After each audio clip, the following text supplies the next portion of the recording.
মৃত্যু ভালোবাসি তোকে। লেখিকা সালমা চৌধুরী, কণ্ঠে আমি সাজিদা। 7 বছর পর বাড়ি ফিরছে খান বংশের বড় ছেলে সাজাদুল খান আবির। বাড়ি ফিরছে বললে ভুল হবে, বিদেশ থেকে দেশে ফিরছে আবির। এই 7 বছরে খান বাড়িতে ঘটে গেছে অনেক ঘটনা, যার সাথে সশরীরে যুক্ত নেই আবির, তবে আত্মিকভাবে প্রতিটা ঘটনায় জড়িয়ে আছে সে। আবিরের বাবা চাচারা 3 জন। আবিরের বাবা সবার বড়, নাম আলী আহমেদ খান।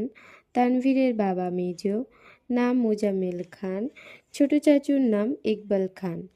আবির তার বাবা মায়ের একমাত্র ছেলে।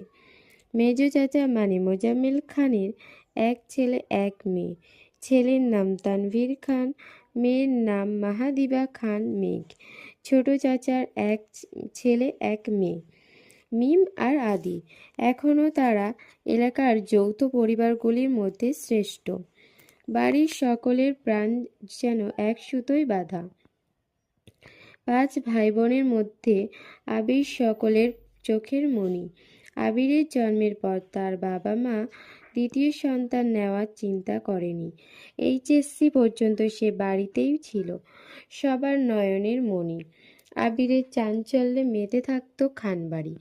আচমকা যেন পরিবেশটা পাল্টে গিয়েছে। 18 বছর বয়সে আবিরের হঠাৎ করে স্কলারশিপে বিদেশে পড়তে যাওয়া বাড়ির সকলের সাথে শারীরিকভাবে যেন দূরত্ব বাড়িয়েছে, তেমনি বেড়েছে মানসিকতার। 7 বছর পূর্বে আবিরের সাথে বর্তমান আবিরের আকাশ পাতাল তফাৎ। দেখেও যেন চেনার উপায় নেই।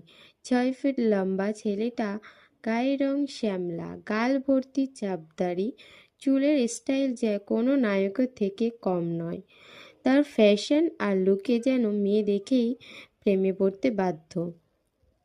প্লেনে বসে আবির অবলীলায় ভেবে যাচ্ছে অতীতে ফেলে আসা স্মৃতিগুলো, সেই চাঞ্চল্যকর মুহূর্তগুলো এখন শুধুই স্মৃতির পাতায়। মাকে রেখে এসেছিল সেই যৌবনের প্রথম দিকে, যখন তার বয়স ছিল 18। সেই বয়সেই মাই ছিল তার একমাত্র বন্ধু। আজ সে 24 বছরের যুবক। এতগুলো বছর কেটে যাওয়ায় একদিনও বাদ দেয়নি মায়ের সাথে ফোনে কথা বলেনি সে। বাড়ির সকলের সাথেই মোটামুটি কথা বলার চেষ্টা করেছে। ছোটবেলায় স্মৃতিগুলো ভাবতে ভাবতে নিজের দেশে পৌঁছে গিয়েছে আবির। এয়ারপোর্টে আবিরের বাবা